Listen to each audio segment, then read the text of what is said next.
Olá, ouvintes e leitores, sejam bem-vindos ao Diário de Leitura, o programa do Ictus Podcast, onde a gente comenta capítulo a capítulo a leitura de livros maravilhosos. Todos os áudios apresentados aqui no Diário de Leitura foram originalmente postados no nosso canal de leitura coletiva lá no Telegram. Por lá a gente segue um cronograma de leitura para que todo mundo do canal leia com a gente e converse diariamente sobre os trechos lidos. Agora, se você não conhece o canal, perdeu a leitura de algum livro que queria ter lido com a gente, ou até começou, mas acabou se atrasando, é justamente para isso que existe o programa Diário de Leitura. Se você quiser acompanhar a leitura que a gente está fazendo agora, inscreva-se no canal de leitura coletiva do Clube Ictus no Telegram. Basta você acessar o link t.me/Clube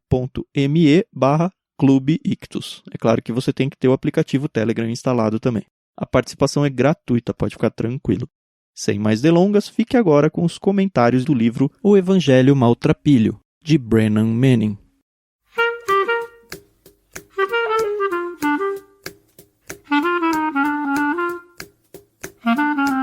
Bom, vamos lá. A gente vai começar a ler o Evangelho Maltrapilho, de Brennan Manning, e como é de costume, a gente vai conversar um pouquinho sobre o autor. Na verdade, vai ser uma conversa de mão única, né? Porque quem estudou sobre ele foi a Carol, que vai contar pra mim quem é Brennan Manning. Quem é Brennan Manning, Carol? Na verdade, o nome dele nem é Brennan. Ah, não?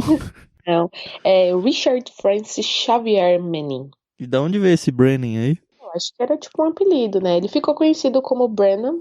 É interessante, né? Hoje em dia tá na moda, né? A gente conhece as pessoas por um nome, tipo aquela atriz Brie Larson, que fez a Capitã Marvel. O nome dela não é Brie, é Brianna. Tipo o seu, que todo mundo te chama de Carol, né? Não é, gente? Mas você sabia que uma vez uma professora minha, ela fez questão de ver meu RG, porque na prova eu escrevi Carol. Nossa. E ela, não é pra ficar pondo apelido. Eu falei, mas não é apelido, é o meu nome. Aí ela, então me mostra o seu RG. Eu falei, com prazer. E mostrei meu RG pra ela. Gente, meu nome de batismo na certidão é Carol. Não é Carolina, não é Ana Carolina. Porque o meu pai sabia que todo mundo ia me chamar de Carol. Então ele já simplificou. É legal, né? É. Se fosse a professora minha, eu falava, beleza, eu mostro, mas primeiro você mostra o seu pra mim. 14 anos. A gente ainda tem medo dos professores. É, exato. Mas voltemos ao nosso querido Brennan Manning. Então, o Brennan, ele era um norte-americano, nascido em 1934. Ele nasceu lá no coração dos Estados Unidos, Nova York mesmo. Ele faleceu em 2013, então não é tão, assim, é recente, né, a morte dele, né? Faz 7 anos. Ele morreu em Nova Orleans, né, na Louisiana. Umas coisas que as pessoas, elas, não sei se elas sabem, mas ele era um padre. Uau, padre católico? Um padre católico. Na verdade, quando a gente procura por ele, diz padre laicizado. E aí eu fui pesquisar o que é laicizado. Para mim era alguma coisa próximo ao laico, né? É isso que eu pensei também. E é exatamente isso. Tornar leigo ou laico é retirar a influência religiosa ou atribuir ao caráter laico de alguma coisa.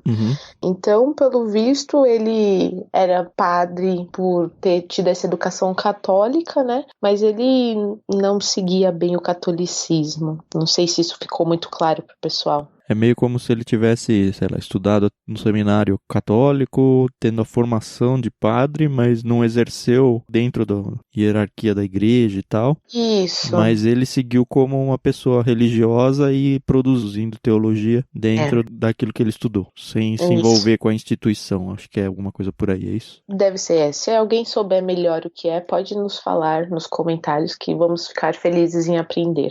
Mas, assim, ele nasceu numa família muito pobre, ele teve muitas dificuldades para estudar. Ele conseguiu se formar na Universidade St. Francis, na Pensilvânia, e interessante é que ele lutou na Guerra da Coreia. Aí, em 1963, ele foi ordenado como um padre franciscano, então eu não sei em que momento ele começou a mudar a visão dele. Mas isso que é legal, porque a gente às vezes pensa que por ser católico, a pessoa ela não vai crescer espiritualmente, né? E a bem da verdade é que a gente sabe que existem pessoas em várias religiões buscando a verdade, né? É interessante, até pra gente começar a ler esse livro, que a gente tá falando com alguém católico, né? A gente pega um livro da Mundo Cristão, supõe que ele é da nossa igreja aqui, e aí a gente lê talvez com um óculos um pouco diferente do que o autor tem, né? E esse livro que nós vamos ler, O Evangelho Maltrapilho, ele é um livro teoricamente mais novo, ele tem apenas 30 anos. Ele foi escrito em 1990 e é um dos grandes sucessos dele, né? Ele, na verdade, não é o livro mais famoso dele, existem outros, como Deus o ama do jeito que você é, também da Mundo Cristão, O Impostor que Vive em Mim, e também tem uma Bíblia escrita, né? De comentários dele? Eu não sabia, não. É a Bíblia de Transformação Pessoal. Que legal. Então é bem legal saber que ele se envolveu bastante com isso. A história dele conta que ele foi até comunidades pobres, ele ficou fora dos Estados Unidos por muitos anos, ele pregou em favelas, ele ajudou em construções de comunidades. Então ele era bem ativo na sociedade. Pelo que você falou, ele foi franciscano. Eu sei que os franciscanos têm muito disso mesmo. Bom, eu acredito que basicamente é isso. A gente não conhece muito o autor, como eu conheço, por exemplo, a Agatha Christie, mas eu acho interessante a gente pegar esses livros assim e ir atrás, porque lendo, hoje sabendo que ele é católico, que ele teve uma educação voltada para o catolicismo, eu consigo entender certas coisas que ele escreveu no livro, né? Vai ser legal mesmo ter esse óculos para enxergar o livro todo. Exato, então é muito importante a gente ir atrás. E, pessoal, se você tem algum tipo de preconceito por ele não ser cristão protestante, por exemplo, então fiquem tranquilos, tá? A gente se propõe aqui no Ictus a sempre ler de tudo, mas sempre com óculos cristãos, no sentido de que a gente usa o nosso embasamento do cristianismo para ler certos livros. E esse possivelmente vai ser um assim, né? Sim. Muito legal, ajuda a gente a preparar aqui a leitura e vamos começar. É isso aí, bora embarcar mais uma aventura.